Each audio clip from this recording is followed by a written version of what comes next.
Hamas dikabarkan telah bangkit kembali dan mulai mempraktekkan taktik mematikannya. Strategi terbarunya ini disebut belum pernah terjadi sebelumnya hingga akibatkan Brigadir Jenderal IDF terluka parah dan 7 lainnya tewas. Mengutip Tribun News pada 13 Januari, hal itu diutarakan oleh media Palestina Kaberni pada Sabtu 12 Januari 2025.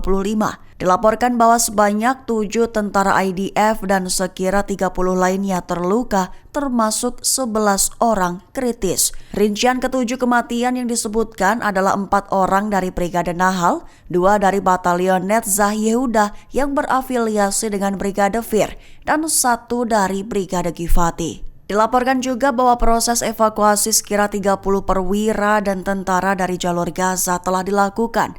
Juga menyiarkan gambar tentara Israel yang mengevakuasi tentara yang tewas dan terluka dengan tandu ke helikopter. Pihaknya menyebut bahwa peristiwa sangat sulit telah terjadi di jalur Gaza, serta menyebut hampir belum pernah terjadi sebelumnya dalam hal jumlah korban tewas dan terluka. Sementara sumber-sumber Israel mengindikasikan bahwa 1 di antara tentara yang kritis adalah seorang perwira senior berpangkat Brigjen. Ia terluka parah dalam ledakan pembukaan terowongan di jalur Gaza Utara. Perlu diketahui saja, tentara pendudukan tidak segera mengeluarkan komentar mengenai apa yang dilaporkan oleh media Israel dan Palestina itu mengenai kerugian baru tersebut. Houthi balas dendam seusai Yaman diguyur bom oleh Amerika Serikat, Inggris, dan Israel, di mana kapal USS Harry Truman di Laut Merah menjadi sasaran bom. Mengutip Tribun News pada 13 Januari, kabar itu diumumkan oleh juru bicara Yahya Sari pada Sabtu 12 Januari 2025. Houthi telah menargetkan kapal induk Amerika Serikat USS Harry Truman di Laut Merah dengan sejumlah rudal bersayap dan drone. Serangan itu diklaim oleh Sari telah dilakukan oleh kekuatan rudal dan angkatan drone juga mencapai tujuan. Memaksa kapal induk sekutu Israel itu meninggalkan wilayah operasinya terkhusus dari Laut Merah. Selain itu, Sari bak memberikan indikasi bahwa Houthi siap menghadapi eskalasi Amerika atau bahkan Israel di tanah Yaman. Perlu diketahui saja, belum ada komentar dari Amerika Serikat atas pernyataan dari juru bicara militer Yahya Sari tersebut. IDF dilaporkan ikut mengubah strategi perang di medan tempur jalur Gaza. Terbaru di medan tempur Beit Hanon, IDF bermanuver ke taktik pertempuran jarak dekat seusai rontoknya puluhan personil mereka. Mengutip Tribun News pada 13 Januari, hal itu diumumkan lewat laporan JS pada Minggu 12 Januari 2025. Lebih tepatnya tertulis bahwa Brigade Nahal IDF melanjutkan operasi di daerah Beit Hanon di timur Laut Gaza. Terkini mereka terlibat dalam pertempuran jarak dekat, membongkar infrastruktur Hamas, dan menemukan senjata seperti bahan peledak, peluncur RPG, dan senjata api.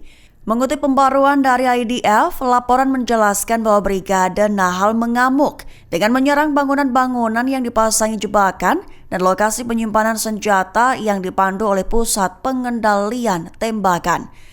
Respons mengamuk dilakukan mengingat kerugian besar, di mana puluhan IDF yang terluka hingga kritis, bahkan 7 lainnya dikabarkan tewas seketika. Dengan begitu, IDF melakukan penyelidikan dan mengubah metode serta pergerakan pasukan IDF di Beit Hanon. Tujuannya diklaim untuk memulihkan keamanan di jalur Gaza dan permukiman Sderot, wilayah pemukiman Yahudi Israel yang berada di sekitaran Gaza. Israel dilaporkan telah menyetujui beberapa rencana dalam gencatan senjata dengan Hamas, di mana terkait menarik pasukan IDF di jalur Gaza hingga mulai mengkaji opsi termasuk menarik IDF di koridor Netzarim. Mengutip Tribun News pada 13 Januari, hal itu diumumkan lewat laporan sumber utama Haaretz pada Minggu 12 Januari 2025. Disebutkan bahwa rencana penarikan cepat tentara IDF dari Gaza sebagai respons atas kemajuan dalam perundingan gencatan. Sebagai informasi, opsi menarik pasukan melalui koridor Netzarim disebut sempat menjadi ganjalan terberat kesepakatan pertukaran sandera dan tahanan demi gencatan senjata. Hingga laporan menjelaskan bahwa IDF menekankan kesiapan untuk melaksanakan perjanjian apapun yang dicapai oleh pemerintah dan Hamas, termasuk penarikan pasukan secara cepat dari Gaza. Itu disebut terpaksa dilakukan Israel mengingat banyaknya korban tewas dari personel IDF di medan jalur Gaza. Kritik kegagalan upaya perang yang dilakukan Israel selama kurun 16 bulan menggambarkan bahwa rugi ribuan triliun rupiah imbas perang adalah sebagai beban berat. Mengutip Tribun News pada 13 Januari, kabar itu menurut laporan surat kabar bisnis Israel Kalkalis pada Jumat 10 Januari lalu.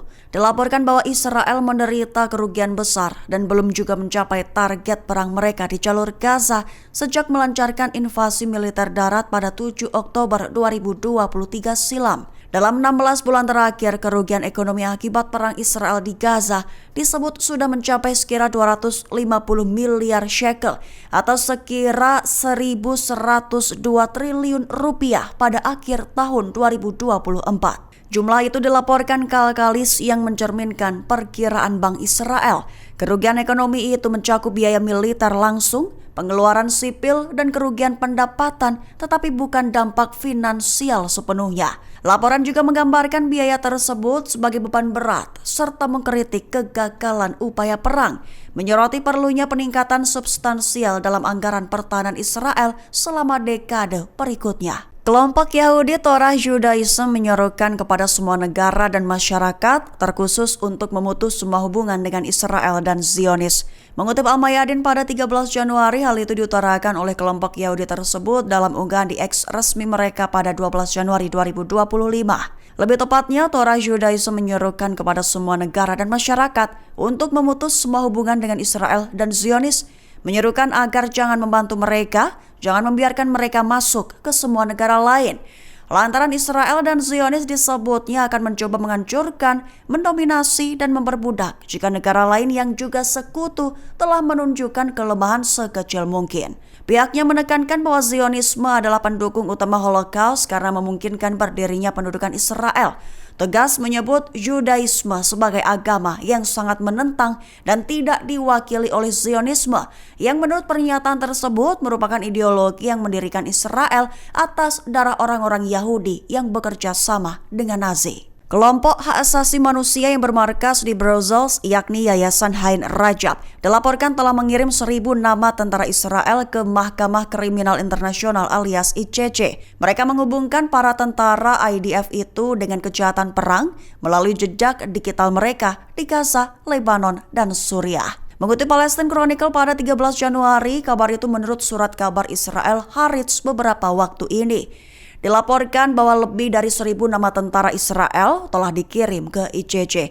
Yayasan Hain Rajab dilaporkan telah secara aktif mengejar tentara Israel yang telah meninggalkan jejak digital saat terlibat dalam operasi militer di Gaza, Lebanon, dan Suriah. Tertulis bahwa sepanjang perang di Gaza, tentara Israel tidak hanya meninggalkan jejak fisik saja, tetapi juga sidik jari digital.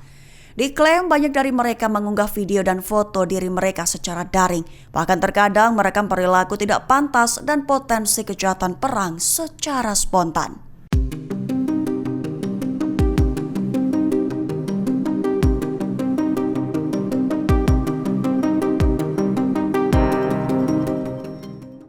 Download Tribun X sekarang, menghadirkan lokal menjadi Indonesia.